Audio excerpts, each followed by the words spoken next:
They see my disability, I see my ability. They call me disabled, I call myself differently abled. There are some incidents that happen in your life. Those incidents break you, deform you, but they mold you into the best version of you. And the same thing happened to me. I was 18 years old when I got married. My father wanted me to get married. And all I said was, if that makes you happy, I'll say yes. And of course, it was never a happy marriage. Just about after 2 years of getting married, I met a car accident. Somehow my husband fell asleep and the car fell in the ditch. He managed to jump out, saved himself. I'm happy for him. But I stayed inside the car and I sustained a lot of injuries. The list is a bit long, don't get scared. The wrist was fractured. Shoulder bone and collarbone were fractured. My whole rib cage got fractured. And because of the rib cage injury, lungs and liver were badly injured. I couldn't breathe. I lost urinary bowel control. That's why I have to wear the bag wherever I go. 3 vertebrae of my backbone were completely crushed. And I got paralyzed for the rest of my life. I finally ended up in a hospital where I stayed for 2.5 months. I underwent multiple surgeries. One day, doctor came to me and he said, well, I heard that you wanted to be an artist, but you ended up being a housewife. I have a bad news for you. You won't be able to paint again because your wrist and your arm are so deformed, you won't be able to hold a pen again. Next day, doctor came to me and said, your spine injury is so bad, you won't be able to walk again. Because of your spine injury and the fixation that you have in your back, you won't be able to give birth to a child again. That day, I was devastated. I asked my mother, why me? And that is where I started to question my existence. Why am I even alive? And that is where I realized that the words have the power to heal the soul. My mother said to me, this too shall pass. God has a greater plan for you. I don't know what it is, but He surely has. And in all that distress and grief, somehow or the other, those words were so magical that they kept me going. One day I asked my brothers, I know I have a deformed hand, but I'm tired of looking at these white walls in the hospital and wearing these white scrubs. I'm getting tired of this. I want to add more colors to my life. I want to do something. Bring me some colors, bring me some small canvas. I want to paint. So the very first painting I made was on my deathbed, where I painted for the very first time. It was not just an art piece or just my passion. It was my therapy.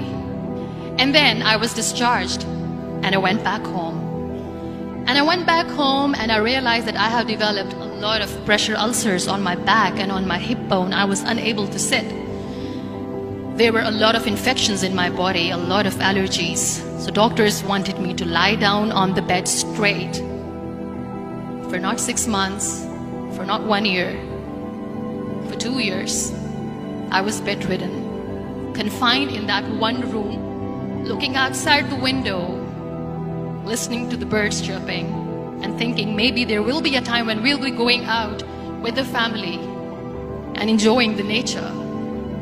That was the time where I realized how lucky people are.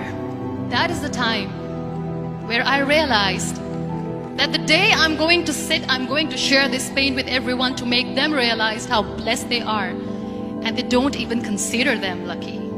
That day I decided that I'm going to fight my fears. We all have fears. Fear of unknown, fear of losing people, fear of losing health, money. We want to excel in career, we want to become famous, we want to get money. We are scared all the time. So I wrote down one by one all those fears. And I decided that I'm going to overcome these fears one at a time. You know what was my biggest fear? Divorce. I was trying to cling on to this person who didn't want me anymore, but I said no. I have to make it work. But the day I decided that this is nothing but my fear, I liberated myself by setting him free.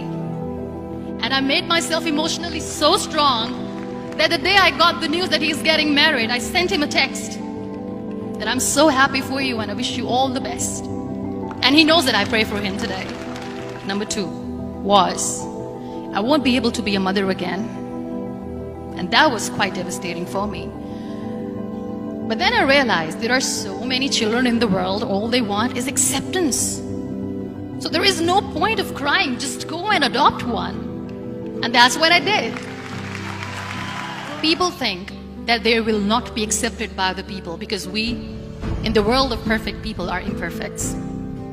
So I decided that instead of starting an NGO for disability awareness, which I know will not help anyone, I started to appear more in public. I started to paint. I decided that I'm going to join the national TV of Pakistan as an anchor person. And I've been doing a lot of shows for the last 3 years.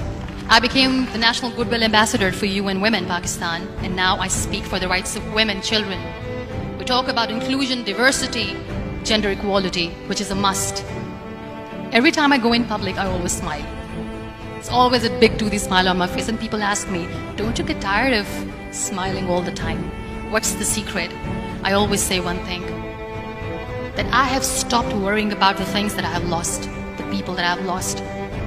Things and people who were meant to be with me are with me. And sometimes, somebody's absence makes you a better person. Cherish their absence. It's always a blessing in disguise. Live your life fully. Accept yourself the way you are. Be kind to yourself. Be kind to yourself. I'll repeat, be kind to yourself, and only then you can be kind to others. Love yourself and spread that love.